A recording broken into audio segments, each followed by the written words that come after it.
First Greek myths. King Midas's gold fingers. Written by Xavier Perrotta, illustrated by Jan Lewis. Cast list. King Midas, a rich king. The satyr, a magical creature, half man and half goat. Gold, gold, shimmering, glimmering gold. Every night, King Midas went to bed thinking about his gold.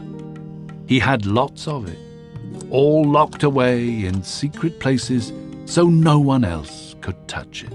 The king's daughter was glad her father had so much gold. She just wished that he didn't have to count it every day. Then perhaps he could spend some time with her. One day, the little princess disturbed King Midas in the middle of counting his treasure. "Father," she cried, "come and play in the garden with me." "I'm sorry, my little princess," said the king. "Not just now.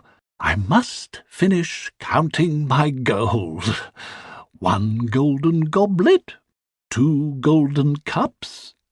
You see, King Midas was very greedy. He wanted to have more gold than any other king in the world. When at last all his gold had been counted and safely hidden away again, the king headed for the garden to find his daughter. He was still thinking of how to get more gold when he saw a satyr, an odd-looking creature who was half man and half goat. "Can I pick an orange from your tree?" asked the satyr. "Of course," answered King Midas, still thinking about his gold. The satyr took some fruit. "You deserve a reward for your kindness," the satyr said. "Tell me what you wish for most in the world, and I'll grant it to you." "What do I wish for most in the world?" thought King Midas. There were lots of things he could ask for. A pony for his little princess, or a good harvest for his farmers. But finally he said, "I want everything I touch to turn to gold." "Are you sure?" asked the satyr. "Yes, yes, yes," Midas assured him. "At last I'll have more gold than any other king." "Very well," said the satyr as he trotted off. "Your wish is granted." King Midas looked at the trees and flowers around him. "Can I really change everything to gold just by touching it?" he wondered. He picked a flower and, yes, it turned to solid gold. He tapped a snail on its shell, and that too turned to gold. The king ran indoors. He touched bowls and basins. He ran his fingers along curtains. Everything turned to gold. King Midas called his servants. "Bring me wine! I want to celebrate!" Quickly, the servants poured the king some wine. King Midas held it to his lips, but the wine turned to solid gold the moment it touched him. "Meat!" he roared. A servant handed him a platter of partridges cooked in honey, but more gold. "What have I done?" King Midas sighed. "I'll never be able to eat or drink again. I'll starve." Just then, his little princess came running in. She was about to give her father a big hug when, "Stop! Don't touch me!" King Midas shouted.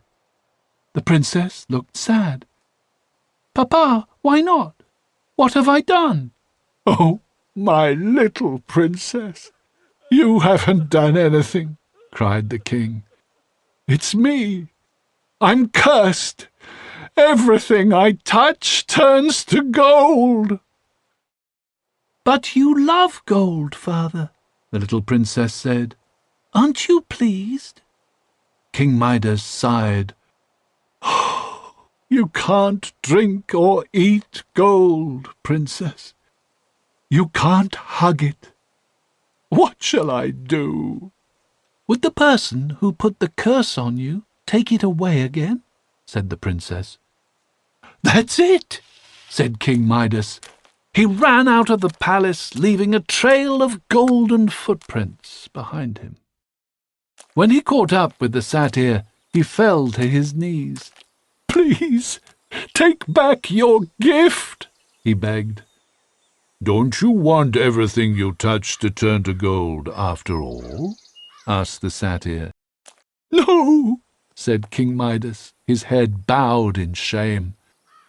I think you've learned your lesson, said the satyr. Go and wash in the river. It will cure you. The king ran to the river.